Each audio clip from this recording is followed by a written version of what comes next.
and welcome here to TalkFCB, and welcome back to the channel here tonight, guys, where Barça have indeed made it 7 wins out of 7 in La Liga with a hard-fought victory tonight up against Getafe. We've only won by a goal to nil. Robert Lewandowski, the man to provide the winning goal here. But we're also going to talk today in the match review about the big news of the day with Wojciech Szczęsny on his way. All of that is coming up today, so get ready and let's do this. And tonight, guys, I would like to dedicate this win to a very special super thanks donation here that came in from Sandesh. Really excellent support from him on the channel. He's somebody who didn't get to experience the Pep Guardiola era at Barça, but he is here and ready for the Hansi Flick era, which is well underway. And if we start there with what Flick did at the beginning of this game here, because like we said before the game, we kind of knew that Flick was going to go strong. That's the way that he approached it in his press conference, and right here you can see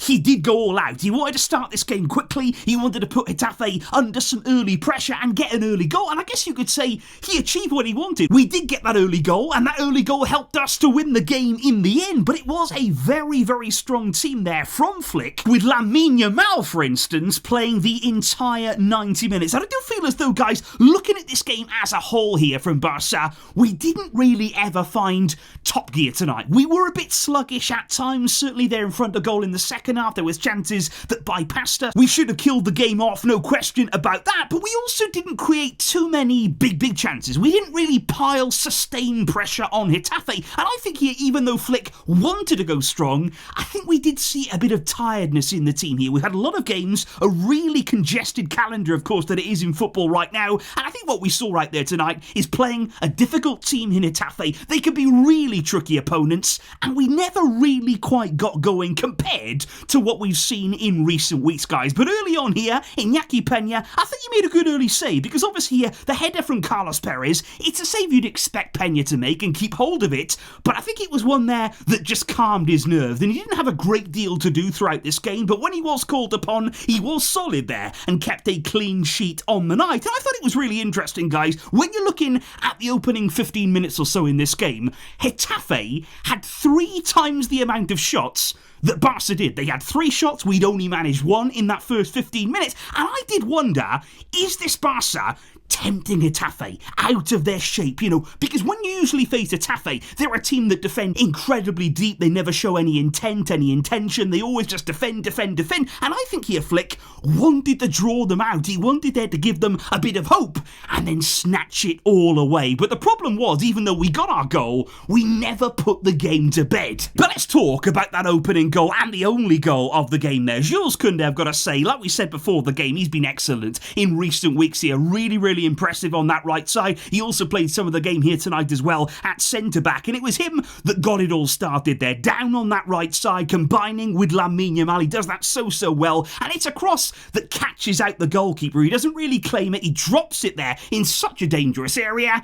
and who is there? Who is always going to be there before anyone else? It is Robert Lewandowski, and right now we are seeing Lewandowski as more of the poacher. These are the kinds of positions that he should be in. He should be taken up time and time again. It's where he does his best work here. So Lewandowski getting another goal tonight, the winning goal that it was, and what that also means, don't forget, is that you guys were absolutely spot on. The majority there voting for Lewandowski to score the first goal tonight, and you have got that prediction right. So well done there for all of you who voted in favour of Lewandowski, and we were so close to a second goal. And if we had gotten that second goal, that would have been game over. I do believe then the floodgates would have opened. Getafe wouldn't really have been able to stop us anymore, but we couldn't quite get it there. Yamal was so close. Rafinha had one very close as well in the second half, but like I say, we were never really able to get them quite where we wanted them and keep them in there. Getafe kept getting out. They actually created a few chances themselves throughout the game, and it was never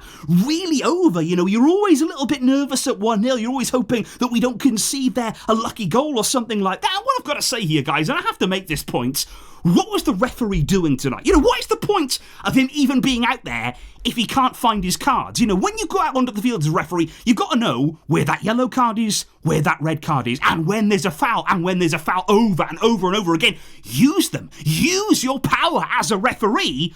What was he doing tonight? Because Getafe were making foul after foul after foul, and cynical ones as well, and he couldn't find the yellow cards. Come on, it's ridiculous. And then Rafinha goes up to him as the captain. He can talk to the ref. He gives him his point of view, obviously unhappy about what he's seeing. Oh, then the referee can find a yellow. Then he goes and books Rafinha. An absolute joke tonight there that more of the Getafe players were not booked. You've got to protect these players. Players like Lamine Yamal, if you want them in La Liga, if you want them there to be impressing, wowing people around the world, protect them. Let them do what they do. Give them license there to dribble, to be exciting by making sure they are protected, which they certainly were not tonight. But it was interesting to see in the second half there, guys, from Hansi Flick, some of the subs that he did. I was actually quite surprised by a few of them there, because Ferran came on and eventually ended up playing as the centre forward. He actually came on there and Lewandowski went off in that second half. Pablo Torre also made way. Pedri came on there in his place in the number 10 role. And of course, as that second half progressed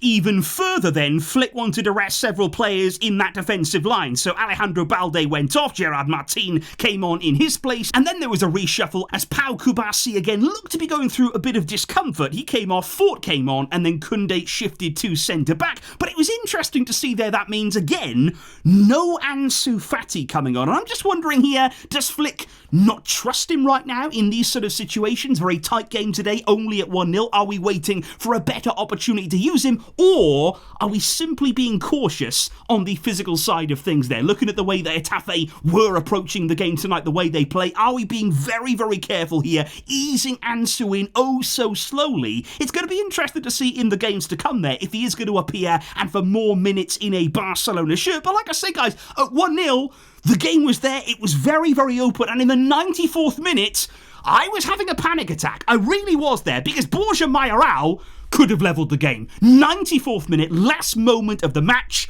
it's right there for him. In front of goal, it's onside, it's all going to happen.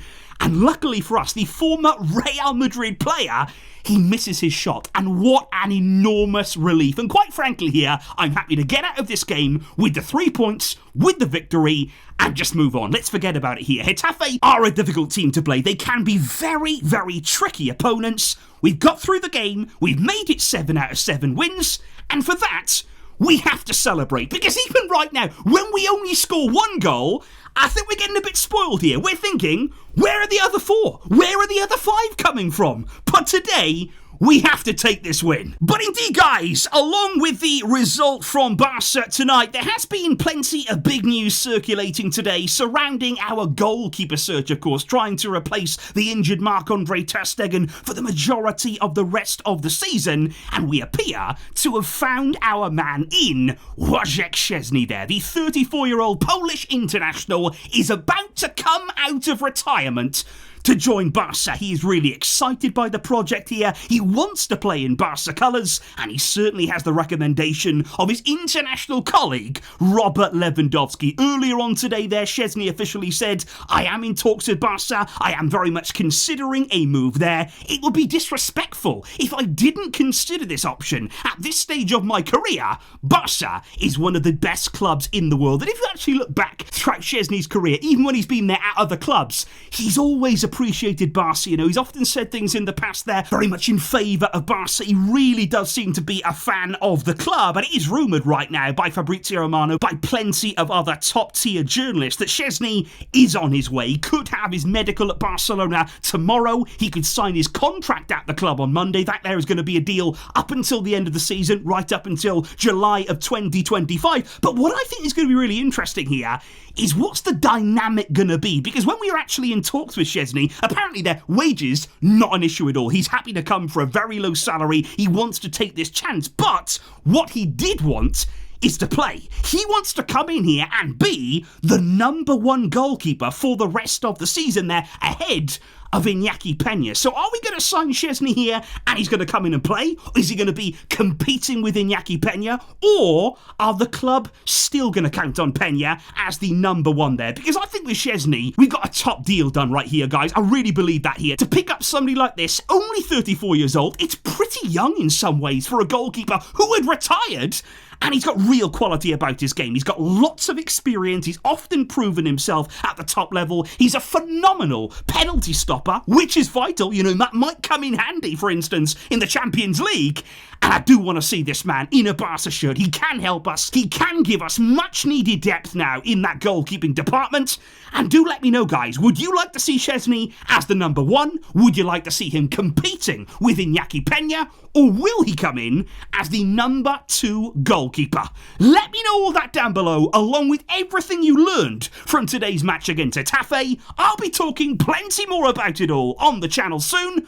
But thank you for watching, and thank you to you all for your support. But until next time, guys, as always, Visca, el Barça.